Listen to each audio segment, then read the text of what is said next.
Halo teman-teman, video kali ini aku akan berbagi tentang 5 tipe judul penelitian kuantitatif.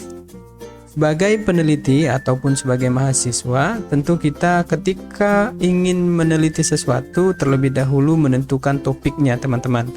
Nah, untuk menentukan topik ini atau judul sering kita dihadapkan terhadap beberapa pertimbangan. Misalnya, apakah itu karena lokasi, ketersediaan populasi atau sampel penelitian, kemudian jarak, ya, kemudian juga budgeting, ya, kebutuhan ya finansial untuk meneliti itu, kemudian juga bisa karena itu hal yang baru atau apakah sudah hal yang lama diteliti oleh peneliti terdahulu, atau mungkin faktor apakah kita mampu untuk meneliti topik itu. Nah, untuk menentukan topiknya teman-teman, aku sarankan kita terlebih dahulu memahami 5 tipe judul penelitian kuantitatif, dan ini nanti akan membantu kita untuk menentukan topik yang ingin kita teliti sebagai tugas atau sebagai tugas akhir kita. Ya, langsung saja. Yang pertama itu ada namanya judul penelitian deskriptif.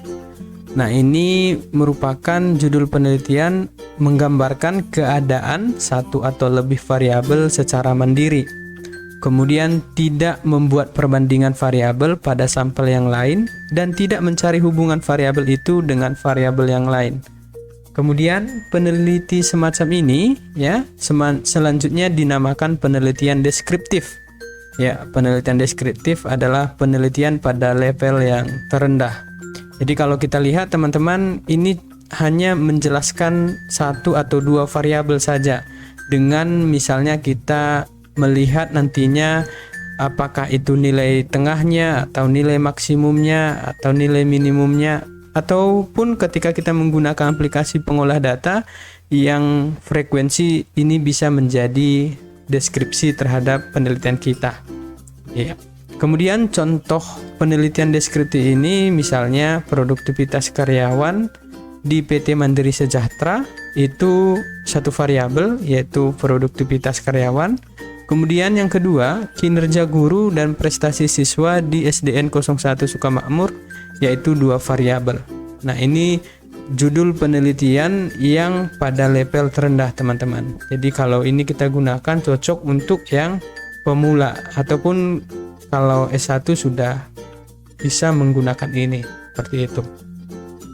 Kemudian ada judul komparatif. Nah, kalau judul komparatif ini dia membandingkan nilai satu atau lebih variabel mandiri pada 2 atau lebih populasi sampel atau waktu yang berbeda atau gabungan semuanya.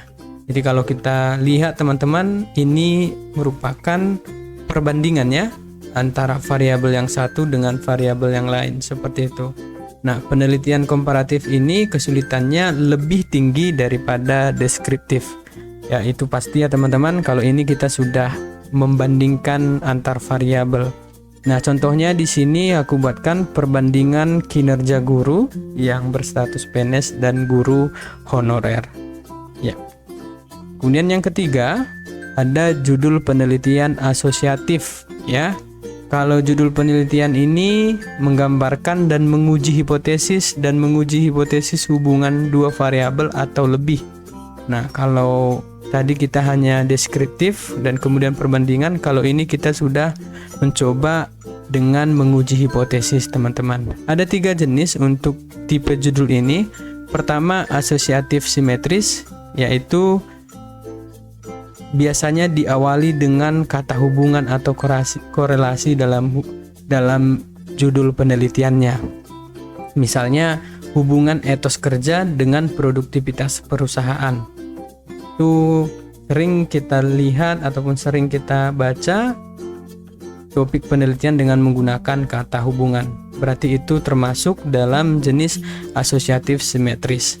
Kemudian ada judul asosiatif kausal, yaitu biasanya diawali dengan kata pengaruh atau faktor determinan. Nah, kalau teman-teman pernah membaca dengan topik penelitian misalnya pengaruh insentif terhadap performa karyawan di perusahaan X, nah itu termasuk dalam judul penelitian asosiatif kausal. Yang ketiga itu judul asosiatif resiprokal. Ya, judul penelitian ini diawali dengan kata hubungan interaktif atau pengaruh interaktif. Jadi lebih tinggi tingkatannya dari asosiatif simetris ataupun asosiatif kausal. Nah, kemudian hubungan ini ya tidak hanya dalam bentuk satu variabel, bisa dalam beberapa variabel penelitian. Nah, contohnya hubungan interaktif antara motivasi kerja dan insentif dengan produktivitas perusahaan. Nah, ini untuk tipe yang ketiga. Kemudian untuk tipe yang keempat itu judul penelitian komparatif asosiatif. Ya, judul penelitian ini bermaksud menggambarkan dan menguji hipotesis perbandingan korelasi antara dua variabel atau lebih pada sampel atau populasi. Ya, jadi selain daripada menguji hipotesis ya ataupun menggambarkan ataupun membandingkan, ini juga kita bisa gunakan uji korelasi teman-teman. Kalau teman-teman menggunakan uji korelasi dalam topik penelitiannya, berarti itu termasuk judul penelitian komparatif asosiatif. Contohnya perbandingan pengaruh insentif ya dan etos kerja terhadap produktivitas kerja antara perusahaan X dan Y. Di sini kita lihat sudah ada beberapa variabel, kemudian sampelnya juga sudah ada, yaitu perusahaan X dan perusahaan Y.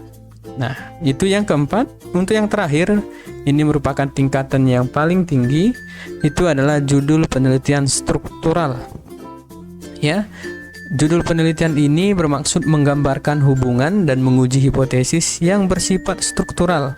Nah, hubungan strukturalnya adalah hubungan antara variabel independen dan variabel dependen, yang diantaranya terdapat variabel penyela atau intervening. Nah, kalau teman-teman lihat contoh penelitian seperti ini, pengaruh gaya kepemimpinan dan etos kerja terhadap iklim perusahaan dan dampak selanjutnya terhadap produktivitas perusahaan.